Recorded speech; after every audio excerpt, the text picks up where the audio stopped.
And welcome back to the show business segment of the marketplace. President John Mahama's maiden media encounter placed the creative economy at the heart of his administration's job creation agenda. He emphasized that while traditional sectors create a considerable number of jobs, the creative arts through culture and digital platforms create more. When we set this against Ghana's 2024 tourism report, we see just how much potential lies in linking culture, tourism, and creative industries, what has become the orange economy. I'm joined by culture journalist Kenneth Auchidako to discuss how stakeholders can unlock this potential and make Ghana a hub for the orange economy. Good afternoon. Thanks for joining us.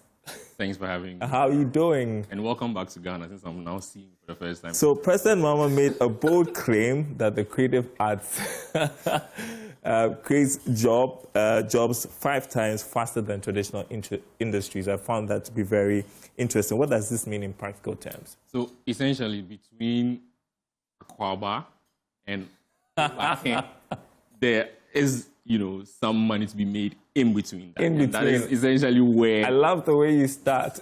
Exactly, because we have some of these conversations, but a lot of the time we forget about the monetary aspects of it. And that is why this conversation is very important, because the comparison that President Mahama made in his media encounter was very stark. The fact that he mentioned that 5 times of the job that will be created in the traditional sector can be created in the creative economy, which is very interesting, because let's just look at this comparison. Yeah. If you look at the fact that a film producer is about to create, a film, he employs so many people, actors, videographers, producers, set designers, amongst other things, fashion designers and all those things.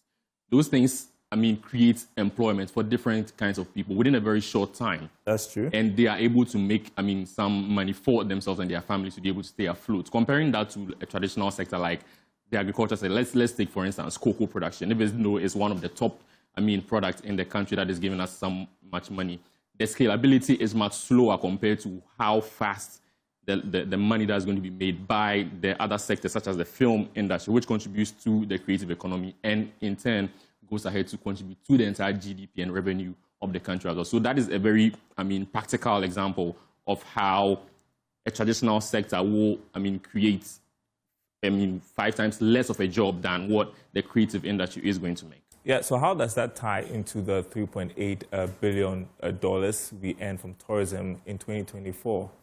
So if you look at last year's report, for instance, it's made, this figure that you're talking about, we know that tourism revenue in 2024 made, $3 billion, which is quite, a significant figure.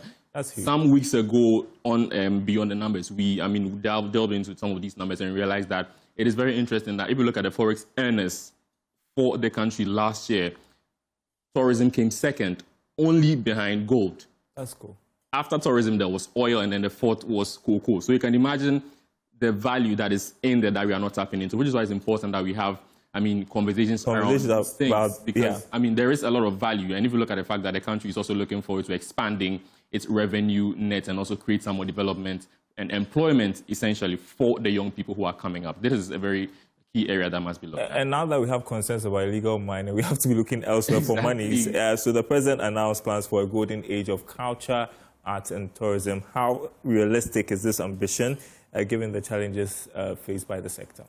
It is very important, because we are in an age where it is easy to get whatever you are doing out there. We are very used to traditional ways of doing things, and technology is making that even more pronounced, being able to compete with a global audience, which means that it is essential that we look at how best we can accelerate our creative space to, meet up the demands of the global industry and also make some money and create employment as well. So if you look at the fact that the Black Star experience that the government has started, it was one of the issues that people, ahead of the president's address, people mentioned the fact that it hasn't been, there haven't been any serious commitment in the eyes of critics that, a lot of commitment has gone into that. The president has essentially made mention of the fact that in the next budget that's going to be read, there will be some allocations made to, fortify the commitment that has been made towards the Black Star experience as well. So we are looking forward to that happening as well. Yeah. What would you say is the single most important thing that the government or the president has to do to